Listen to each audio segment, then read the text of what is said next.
السلام علیکم ورحمۃ اللہ وبرکاتہ۔ الحمدللہ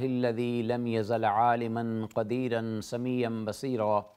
والصلاة والسلام علی من ارسل شاہدا ومبشرا ونذیرا اما بعد فاعوذ باللہ السمیع العلیم من الشیطان الرجیم من ہمزہ ونفخہ ونفثہ بسم اللہ الرحمن الرحیم فبشر عباد الذین یستمعون القول فیتبعون احسنہ اولئک الذین ہداہم اللہ واولئک ہم اولو الالباب۔ ناظرین، پیش خدمت ہے پروگرام صوت ہادی، اور اللہ کی بارگاہ میں دعا ہے کہ اللہ تعالیٰ اس پروگرام کو صحیح سننے، سمجھنے اور پھر اس پر عمل کرنے کی توفیق عطا فرمائے۔ اللہم ارنا الحق حقا وارزقنا اتباعہ وارنا الباطل باطلا وارزقنا اجتنابہ، آمین یا الہ العالمین۔ آج کی اس مجلس میں جس حدیث رسول صلی اللہ علیہ وسلم پر ہم گفتگو کر رہے ہیں وہ کتاب الحج کے ہی سلسلے میں مؤلف رحمہ اللہ نے ان ابواب کے تحت ذکر کی ہے کہ جو ابواب کتاب الحج یا حج کے مسائل اور احکامات سے متعلقہ ہیں، اور پھر ان ابواب کے تحت کئی ایک متعدد حدیث بھی مؤلف رحمہ اللہ نے ذکر کی ہیں۔ ناظرین، ہم نے گزشتہ پروگرام میں تلبیہ کے بارے میں ایک حدیث اور اس کے بارے قدر تفصیل سے گفتگو کی تھی جو حضرت عبداللہ بن عمر رضی اللہ عنہما سے مروی۔ آج ہماری اس مجلس میں جو حدیث ہے اس پر مؤلف رحمہ اللہ نے ایک نیا باب یا اس کے الفاظ ذکر کیے ہیں جس کا تعلق بھی احرام کے ساتھ ہے۔ اختصار کے ساتھ ہم نے احرام باندھنے یا میقات مواقیت احرام کے سلسلے میں بھی گفتگو کی تھی، تو ایک اور حدیث ہمارے سامنے آئی اسی سلسلے میں۔ میں چاہوں گا کہ پہلے سب سے الفاظ جو باب کے الفاظ ہیں وہ آپ کے سامنے ذکر کیے جائیں۔ حدیث نمبر 737 ہے، اور حضرت عبداللہ بن عمر رضی اللہ عنہما سے ہی یہ حدیث مروی ہے، جس پر جو الفاظ ہیں باب کے وہ یہ ذکر کیے گئے ہیں کہ باب امر اہل المدینہ بالاحرام من عند مسجد ذی الحلیفہ، کہ اہل مدینہ کے لیے ذو الحلیفہ مقام سے احرام باندھنے کا حکم اور اس بارے میں جو تعلیمات ہیں، جو رہنمائی ہے۔ جیسا کہ ہم نے اس سے پہلے ذکر کیا تھا مواقیت کے سلسلے میں کہ اہل مدینہ کا جو میقات رسول اللہ صلی اللہ علیہ وسلم نے مقرر فرمایا تھا وہ ہے ذو الحلیفہ، یا اس کو آج کل بیر علی یا ابیار علی کے نام سے بھی پکارا جاتا ہے۔ جو مدینہ سے نکلتے ہی مکہ کی طرف جب سفر شروع کیا جائے تو تھوڑے ہی فاصلے کے بعد یہ میقات راستے میں آتا ہے، تو مسجد بھی دکھائی دیتی ہے۔ حضرت عبداللہ بن عمر رضی اللہ تعالیٰ عنہما یہاں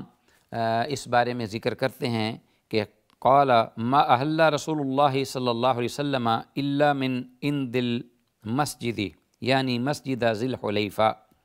کہ رسول اللہ صلی اللہ علیہ وسلم نے جب بھی احرام باندھا یا احرام باندھنے کے ساتھ تلبیہ پکارا تو مسجد ذی الحلیفہ کے پاس ہی۔ غالباً یہ حدیث اور دیگر احادیث جس میں رسول اللہ صلی اللہ علیہ وسلم کے احرام باندھنے کا ذکر ملتا ہے وہ ہے حجۃ الوداع یا وداع کے موقع پر جو آپ نے احرام باندھا، آپ کا جو آخری حج تھا جو آپ نے ادا فرمایا صحابہ کرام رضوان اللہ علیہم اجمعین کے ساتھ۔ تو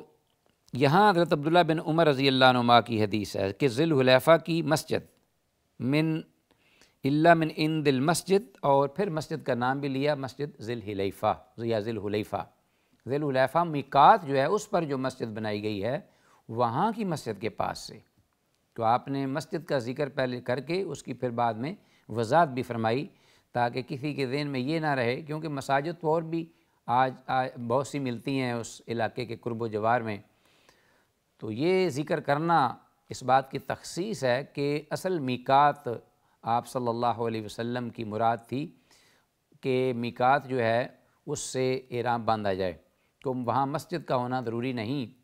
کہ اس میقات کی مسجد سے، بلکہ اس میقات کی وجہ سے مسجد جو بنائی گئی ہے اس مسجد کے پاس سے رسول اللہ صلی اللہ علیہ وسلم نے احرام باندھا۔ اسی طرح ناظرین، جامع ترمذی میں حضرت عبداللہ ابن عباس رضی اللہ عنہما کی ایک حدیث میں یہ ذکر ہے کہ ان النبی صلی اللہ علیہ وسلم احل فی دبر الصلاۃ،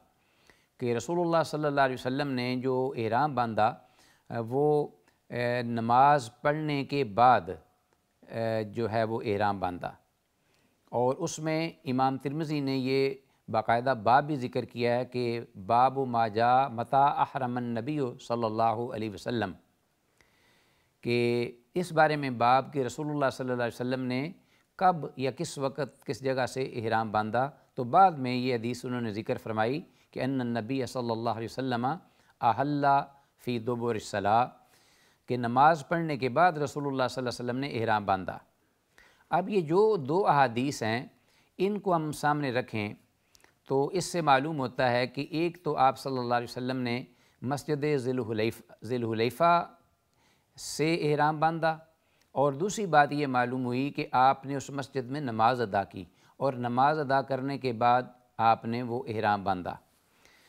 اگر ہم ایک اور حدیث ہے جو کہ حضرت جابر بن عبداللہ رضی اللہ عنہما سے مروی ہے اس کو بھی سامنے ساتھ ملا لیں تو اس کی صورت یا ترتیب کچھ یوں بنتی ہے کہ وہ کہتے ہیں کہ فلما اراد النبی صلی اللہ علیہ وسلم الحج، وہاں باقاعدہ حج کے الفاظ کا ذکر ہے، تو اس سے مراد ہے حجۃ الوداع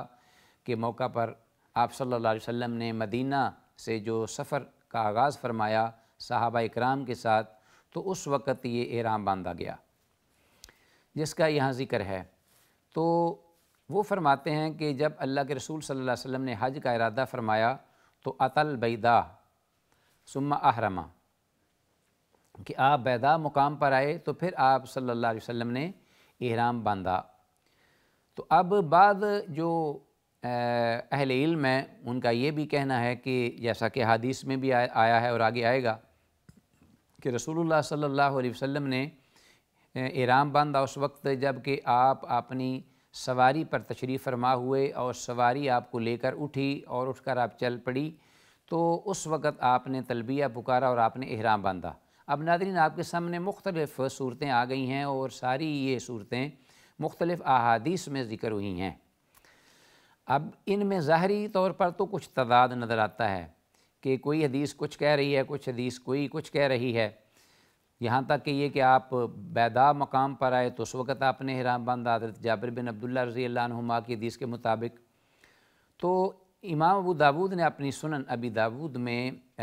ایک روایت ذکر کی ہے حضرت سعید بن جبیر رحمہ اللہ کے حوالے سے کہ انہوں نے نبی مکرم صلی اللہ علیہ وسلم سے استفسار فرمایا، انہوں نے عبداللہ بن عباس رضی اللہ عنہما سے استفسار کیا اپنے استاد سے، جو کہ حضرت سعید بن جبیر تابعی ہیں رحمہ اللہ۔ انہوں نے اپنے استاد حضرت عبداللہ بن عباس رضی اللہ عنہما سے یہ استفسار کیا، پوچھا کہ رسول اللہ صلی اللہ علیہ وسلم نے احرام کب باندھا یا کس مقام پر یا کس وقت باندھا؟ تو آگے سے حضرت عبداللہ بن عباس رضی اللہ تعالیٰ عنہما نے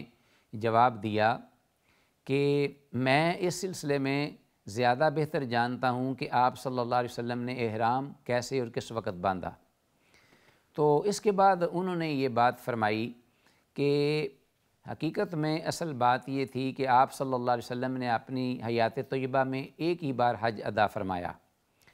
اور اس حج کی ادائیگی کے لیے آپ صلی اللہ علیہ وسلم سب سے پہلے ذی الحلیفہ تشریف لائے۔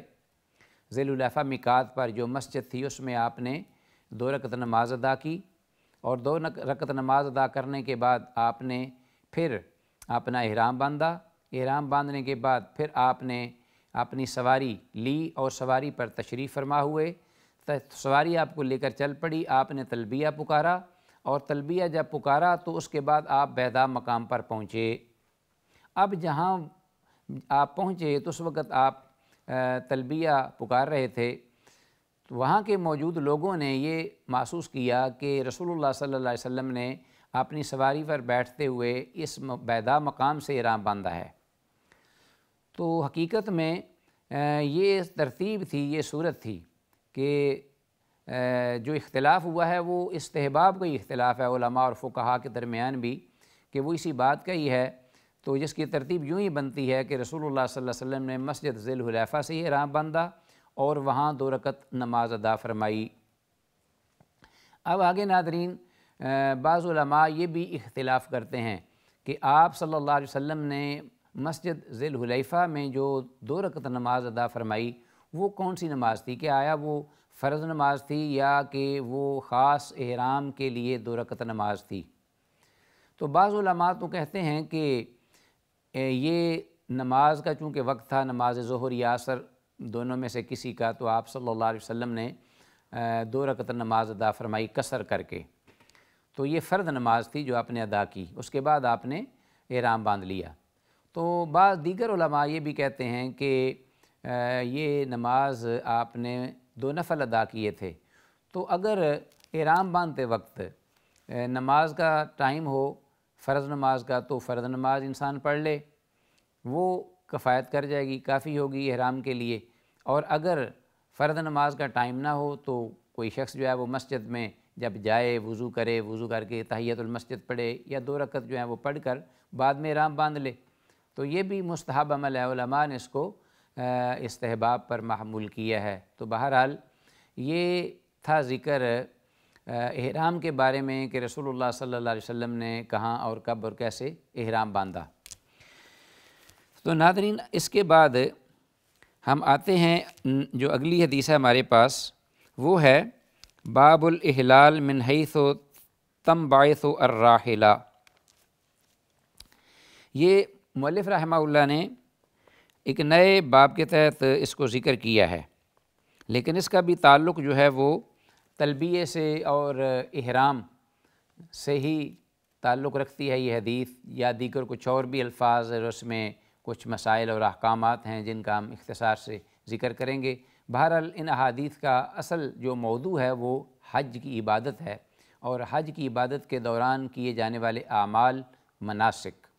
ان کو غور سے اور اچھی طرح سے سمجھ لینا چاہیے، غور سے ان کو ازبر بھی کر لینا چاہیے، کیونکہ یہ عبادت ہے ایک، اور عبادت میں جان بوجھ کر تساہل یا جو سستی ہے یا کوتاہی ہے وہ گناہ ہے بہت بڑا، اور اس پر سزا ہے۔ تو یہاں ذکر کرنے کا مطلب بھی یہی ہے کہ ان احکام اور مسائل کی طرف توجہ دی جائے اور ان کو سیکھا جائے۔ یہ حدیث جو ہم نے ذکر کی ہے، یہ حدیث 737 حضرت عبداللہ بن عمر رضی اللہ عنہما کی تھی، اور اس کے بعد جو اب حدیث آئی ہے ہمارے پاس یہ ہے حدیث نمبر 738 738۔ باب کے جو الفاظ ہیں ان کا مفہوم وہ یہی ہے کہ جہاں سے سواری اٹھے وہیں سے لبیک کہنے کا بیان یا لبیک پکارنے کا بیان۔ جیسا کہ پہلے ہم نے یہ ذکر کیا ہے کہ رسول اللہ صلی اللہ علیہ وسلم کی سواری آپ کو لے کے اٹھی اور آپ نے وہاں تلبیہ پکارا، تو یہ اس وقت ہے جب انسان سوار ہو یا اس کی سواری ہو جو اسے لے کر میقات سے عازم سفر ہو مکہ کی جانب۔ لیکن اگر بالکل ہی کم فاصلہ ہے اور سواری وغیرہ نہیں ہے تو وہ جس صورت میں بھی انسان جو ہے وہ وہاں اپنا سفر جاری کر سکے، وہاں سے تلبیہ پڑھتے ہوئے اپنے سفر کا آغاز کر سکتا ہے۔ یا یہ بھی ممکن ہے کہ ایک اس وقت سواری اس کے پاس نہ ہو اور آگے چل کر اس کو سواری ملے، تو میقات سے وہ اسی حالت میں ہی احرام باندھ کر تلبیہ پڑھتے ہوئے اپنی نیت کر کے احرام کی، تو وہاں سے اپنا روانہ ہو سکتا ہے، اور آگے جا کر کوئی سواری مل جائے تو سواری پر سوار ہو کر تلبیہ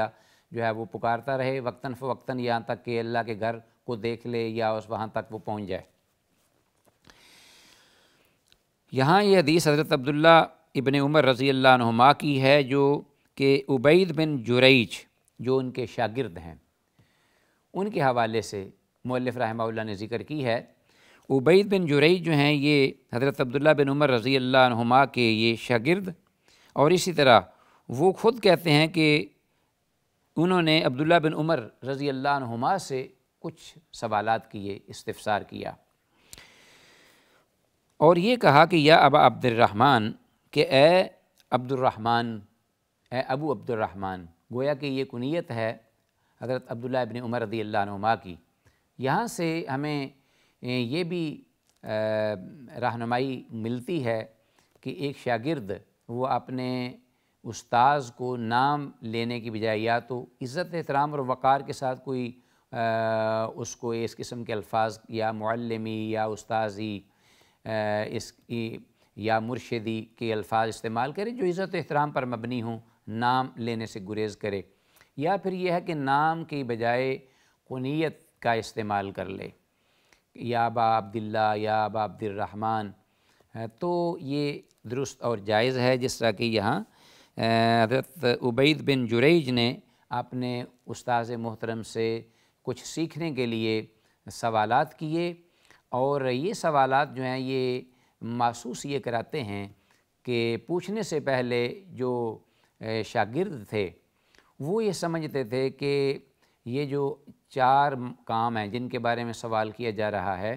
یہ اب تک تو حضرت عبداللہ ابن عمر رضی اللہ عنہما کہ اپنا ذاتی انفرادی یہ عمل ہے، یعنی دیگر اور جو لوگ ہیں وہ یہ عمل نہیں کرتے، بلکہ انہوں نے جو ملاحظہ کیا وہ یہ تھا کہ میرے استاذ محترم یہ خود عمل کرتے ہیں، میں نے کسی اور کو یہ اعمال کرتے نہیں دیکھا، جیسا کہ حدیث کے ظاہری الفاظ سے یہ واضح ہوتا ہے۔ تو چونکہ یہ سوالات دین کے معاملے میں یا دینی رہنمائی کے سلسلے میں یہ بڑی اہمیت کے حامل ہیں، ویسے بھی جو سوال کرنا ہوتا ہے، پوچھنا ہوتا ہے، اس کو علماء کہتے ہیں کہ یہ فَإِنَّهُ نِصْفُ الْعِلْمِ، کہ کسی سے پوچھنا یا سوال کرنا یہ آدھا علم ہے۔ تو گویا علم سیکھنے کا سب سے بڑا جو ذریعہ ہے وہ ہے سوال کرنا، پوچھنا۔ تو جو بھی بڑے بڑے فقہاء تھے، علماء تھے، جب ان سے پوچھا جاتا کہ آپ نے یہ کس طرح مقام علمی حاصل کیا ہے، تو وہ آگے سے یہ جواب دیتے کہ ہم نے جو اللہ کی رحمت سے اور فضل و کرم سے یہ علمی مقام پایا ہے، تو 2 باتیں ہم نے ہمہ وقت اپنے پیش نظر رکھی ہیں۔ ناظرین، یہ بڑی اہم بات ہے، اس کی طرف توجہ دینا ہے ہم سب کو، کیونکہ ہم سب متعلم یا طالب علم ہیں، اور انسان گود سے گور تک سیکھتا ہے۔ کیا طریقہ ہونا چاہیے سیکھنے کا؟ سب سے بہتر اور اعلیٰ طریقہ وہ یہی ہے جو شروع سے آ رہا ہے اور یہ آتا رہے، چلتا رہے گا، وہ یہی ہے کہ انسان دوسرے سے پوچھے، سوال کرے، کیونکہ یہ آدھا علم ہے، نصف علم ہے۔ تو علماء نے یہ بات کہی کہ جس چیز کا ہمیں علم تھا اس کو بتانے میں ہم نے جھجک محسوس نہیں کی کہ دوسرے بھی اس سے آشنا ہو جائیں، دوسروں کو بھی علم ہو جائے، اور جس چیز کے بارے میں ہمیں علم نہیں تھا وہ ہم نے پوچھنے میں شرم محسوس نہیں کی۔ تو گویا جھجک اور شرم جو ہے علم کے اصول میں جو حیا ہے یہ مذموم ہے، یہ محمود نہیں ہے۔ حیا اور شرم اور حیا کے مقام پر کرنی چاہیے، وہ محمود ہوتی ہے، لیکن بس اوقات خجالت محسوس کرنا اور جھجک محسوس کرنا پوچھنے میں یہ درست اور ٹھیک نہیں۔ تو گویا حضرت عبید بن جریج عبداللہ بن عمر رضی اللہ عنہما سے یہ یا ابا عبد الرحمن کہہ کر سوال کرتے ہیں۔ انشاءاللہ ان سوالات کا ہم تذکرہ اپنے آئندہ پروگرام میں کریں گے۔ اسی حدیث کو جاری رکھتے ہوئے سر دست جو کچھ کہا سنا ہے، ناظرین ہم اللہ سے دعا گو ہیں کہ اللہ تعالی ہمیں دین کا صحیح فہم اور علم عطا کر کے اس پر عمل پیرا ہونے کی توفیق عطا فرمائے۔